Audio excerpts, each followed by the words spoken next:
آل Pakistan local government workers federation APCA اور دیگر ملازمین تنظیموں کے بجٹ میں ملازمین کی مراعات خصوصاً ڈسپیٹری الاؤنس کو نظر انداز کرنے اور کراچی پریس کلب پر جمع ہو کر سندھ اسمبلی بلڈنگ تک جو ریلی نکالی گئی تھی اور دھرنا دیا گیا تھا وہ کل سندھ کی دھرتی پر ایک نئی تاریخ رقم کرنے کے لیے کافی تھا۔ اس موقع پر حکومت سندھ کے محکمہ فائنانس نے انتظامیہ کے ہمراہ مذاکراتی عمل ہوا، جس میں ایپکا سندھ کے صدر Maqbool Mehr, general secretary Ashraf Bozai, chairman all Pakistan local government workers federation Syed Zulfiqar Shah اور دیگر نے مذاکرات میں حصہ لیا۔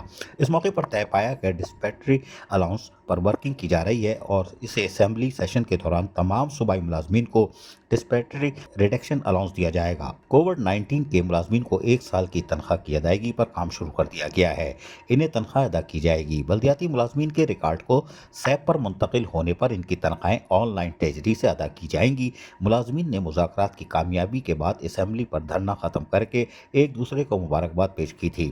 اس موقع پر municipal worker trade union alliance کے رہنماؤں حبیب الرحمان ایوان، اسکم بیچینو، اللہ رکھا، احمد نثار، پھول محمد دیگر نے سید ذوالفقار شاہ سے ملاقات کر کے انہیں مبارکباد پیش کی۔ بعد ازاں Pakistan local government workers federation Larkana division کے صدر عبدالرؤف دستی نے Sindh lady health workers union کی صدر بشرا آرائی کے ہمراہ بلدیہ عظمیٰ کراچی بیوہ ورکشاپ میں سید ذوالفقار شاہ سے ملاقات کر کے انہیں کامیاب احتجاج پر مبارکباد پیش کی۔ اس موقع پر انہوں نے دفتر آمد پر سید ذوالفقار شاہ، نعیم جمال، محمد نذیر، پھول محمد، حبیب الرحمان ایوان اور پھولوں کے ہار پہنائے، ایک دوسرے کو مٹھائی بھی کھلائی اور مبارکباد پیش کی۔ سید ذوالفقار شاہ نے روایتی اجرک کا تحفہ بشرا آرائی کو پیش کیا۔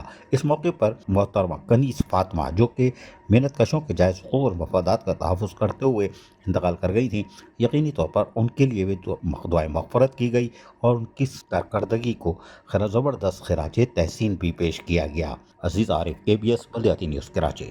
ایسی ہی خوبصورت ویڈیوز فیوچر میں حاصل کرنے کے لیے ریڈ بٹن پر کلک کر کے اور بیل آئیکن کو پریس کر کے ہم سب کے سبسکرائبر بننا مت بھولیے۔